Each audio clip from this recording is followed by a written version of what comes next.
Hello everyone. তো এখন আমি চলে এসেছি বাড়ি। এতক্ষণ কিন্তু ছিলাম দোকানে, এখন আমি বাড়ি চলে এসেছি। এবার হব আমি রেডি, কারণ আজকে পঞ্চমীর দিন, আমার একটা স্টুডেন্টের বার্থডে। তো এখন আমি রেডি হইনি, আমি সবে এলাম। মানু রেডি হচ্ছে, ও রেডি হয়ে যাক, তারপর দুজনের লুকটা দেখাবো। তো চলো আমিও রেডি হয়ে আসি।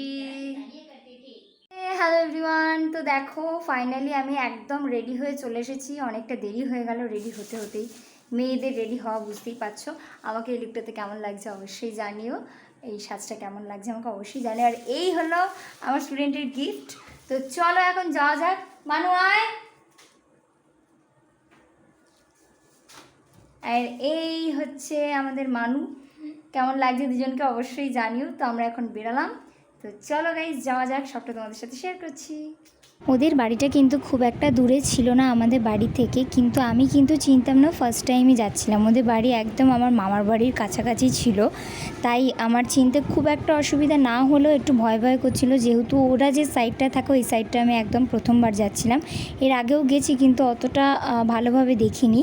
আর এই হলো মামার বাড়ি আমার। এটা হচ্ছে ব্রিজ, দেয়ারা ব্রিজ। এই দেয়ারা ব্রিজের পরে কিন্তু একটা পুজো হয় আমার মামার বাড়ির একদম অপোজিটে। এই পুজোটা মানে মামার বাড়ির একদম পিছন দিকে। আর এই হলো এই সেই পুজোটা। আর ঠাকুরটা কেমন লাগছে এই ঠাকুরটা জানিও। আমাকে অতটা ভালোভাবে দেখাতে পারিনি, কিন্তু দশমীর দিন আশা করছি দেখাতে পারবো ঠিক করে, কারণ আমি দশমীর দিনই ওখানে যাব।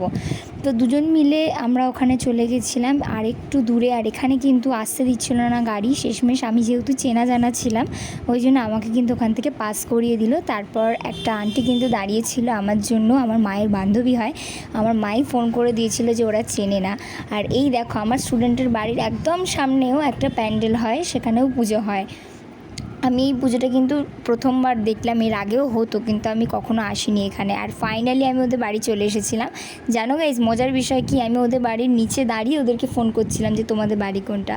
শেষে ওরা শুনতে পেয়ে ওপর থেকে আমায় ডেকে নিল। আর এই দেখো আমি চলে এসেছি। আর এই হলো বার্থডে গার্ল আমাদের।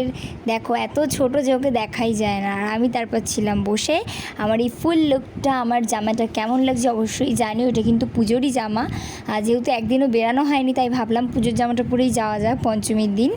তো এই হলাম আমি। দেখো তোমরা দেখে বলো কেমন লাগছে আমাকে। আর আমার স্টুডেন্ট কিন্তু এদিকে খেতে বসে গেছিলো, আমি ভেবেছিলাম ও খাচ্ছে, কিন্তু পরে এসে বলছে না ম্যাম আমি কিন্তু এখনও খেতে বসিনি। শেষমেশ ও কিন্তু আমার সাথেই খেতে বসেছিল। ওর খাওয়া না খাওয়া যদিও সমান, বিকজ ও খুবই অল্প খায় যা দেখলাম, আর ওই জন্যই এতটা রোগা। যাই হোক, এখানে মানু একটু আমার সাথে শয়তানি করছিল, আর আমি ওকে যতবার মানা করছিলাম যে এরকম করিস না, সেই আমার সাথে